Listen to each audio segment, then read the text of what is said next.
The important thing is to not stop questioning. Curiosity has its own reason for existing. One cannot help but be in awe when he contemplates the mysteries of eternity, of life, of the marvelous structure of reality. It is enough if one tries merely to comprehend a little of this mystery every day. The most beautiful experience we can have is the mysterious. It is the fundamental emotion which stands at the cradle of true art and true science. Whoever does not know it and can no longer wonder, no longer marvel, is as good as dead and his eyes are dimmed. I am by heritage a Jew, by citizenship a Swiss, and by makeup a human being, and only a human being, without any special attachment to any state or national entity whatsoever.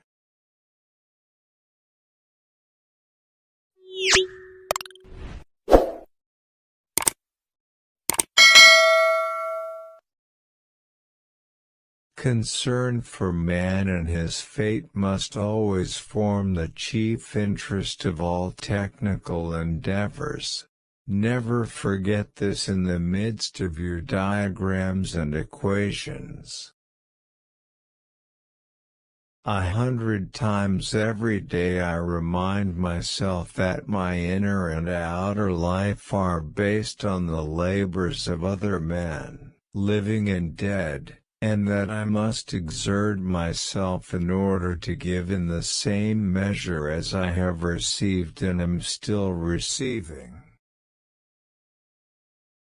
A human being is part of a whole called by us universe, a part limited in time and space. He experiences himself, his thoughts and feeling as something separated from the rest, a kind of optical delusion of his consciousness.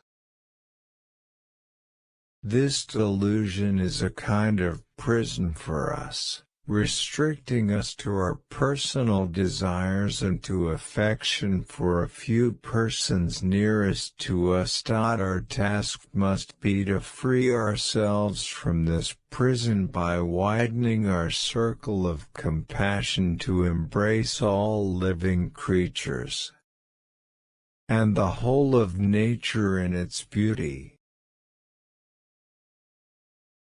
When you are courting a nice girl, an hour seems like a second.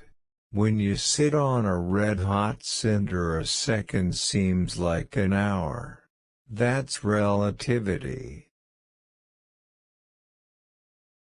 I am not only a pacifist but a militant pacifist. I am willing to fight for peace. Nothing will end war unless the people themselves refuse to go to war. He who joyfully marches to music in rank and file has already earned my contempt.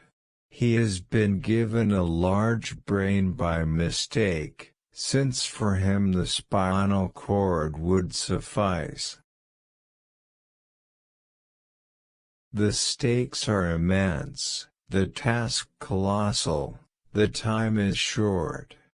But we may hope, we must hope, that man's own creation, man's own genius, will not destroy him. I do not believe that a moral philosophy can ever be founded on a scientific basis. The valuation of life and all its nobler expressions can only come out of the soul's yearning toward its own destiny. Every attempt to reduce ethics to scientific formulas must fail. Of that I am perfectly convinced. Nothing truly valuable arises from ambition or from a mere sense of duty. It stems rather from love and devotion towards men and towards objective things. Ever since childhood I have scorned the commonplace limits so often set upon human ambition.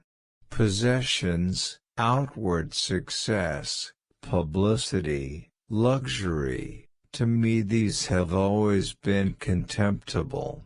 I believe that a simple and unassuming manner of life is best for everyone. Best both for the body and the mind.